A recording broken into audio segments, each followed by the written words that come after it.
മത്തായി എഴുതിയ സുവിശേഷം 4-ാം അധ്യായം. അനന്തരം പിശാചിനാൽ പരീക്ഷിക്കപ്പെടുവാൻ യേശുവിനെ ആത്മാവ് മരുഭൂമിയിലേക്ക് നടത്തി.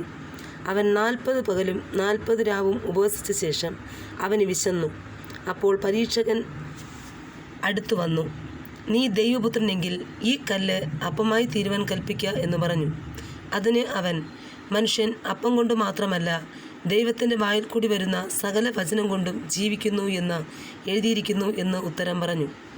പിന്നെ പിശാച് അവനെ വിശുദ്ധ നഗരത്തിൽ കൊണ്ടുപോയി ദൈവാലയത്തിൻ്റെ അഗ്രത്തിന്മേൽ നിർത്തി അവനോട്, നീ ദൈവപുത്രനെങ്കിൽ താഴത്തോട്ട് ചാടുക. നിന്നെക്കുറിച്ച് അവൻ തൻ്റെ ദൂതന്മാരോട് കൽപ്പിക്കും. അവൻ നിൻ്റെ കാൽ കല്ലിനോട് തട്ടാതെ വണ്ണം നിന്നെ കൈയിൽ താങ്ങിക്കൊള്ളും എന്ന് എഴുതിയിരിക്കുന്നുവല്ലോ എന്ന് പറഞ്ഞു. യേശു അവനോട്, നിന്റെ ദൈവമായ കർത്താവിനെ പരീക്ഷിക്കരുത് എന്നും കൂടെ എഴുതിയിരിക്കുന്നു എന്ന് പറഞ്ഞു. പിന്നെ പിശാച് അവനെ ഏറ്റവും ഉയർന്ന ഒരു മലമേൽ കൂട്ടിക്കൊണ്ടുപോയി ലോകത്തിലുള്ള സകല രാജ്യങ്ങളെയും അവയുടെ മഹത്വത്തെയും കാണിച്ചു. വീണ് എന്നെ നമസ്കരിച്ചാൽ ഇതൊക്കെയും നിനക്ക് തരാം എന്ന് അവനോട് പറഞ്ഞു. യേശു അവനോട്, സാത്താനെ, എന്നെ വിട്ടുപോ.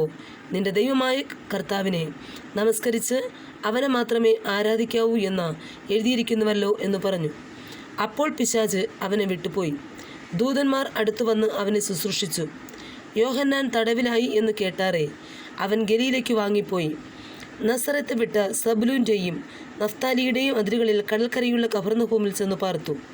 സബ്ലൂൺ ദേശവും നഫ്താലി ദേശവും കടൽക്കരയിലും യോർദാനക്കരയുമുള്ള നാടും ജാതികളുടെ ഗലീലയും ഇങ്ങനെ ഇരുട്ടിലിരിക്കുന്ന ജനം വലിയൊരു വെളിച്ചം കണ്ടു.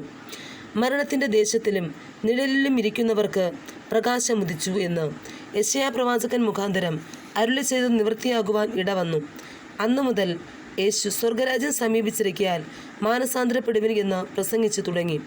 അവൻ ഗലീല കടൽപ്പുറത്ത് നടക്കുമ്പോൾ പത്രോസ് എന്നു പേരുള്ള ശീമോൻ, അവൻ്റെ സഹോദരനായ അന്ത്രയാസ് എന്നിങ്ങനെ മീൻപിടിക്കാരായ 2 സഹോദരന്മാർ കടലിൽ വല വീശുന്നത് കണ്ടു. എൻ്റെ പിന്നാലെ വരുവിൻ, ഞാൻ നിങ്ങളെ മനുഷ്യരെ പിടിക്കുന്നവരാക്കും എന്ന് അവരോട് പറഞ്ഞു.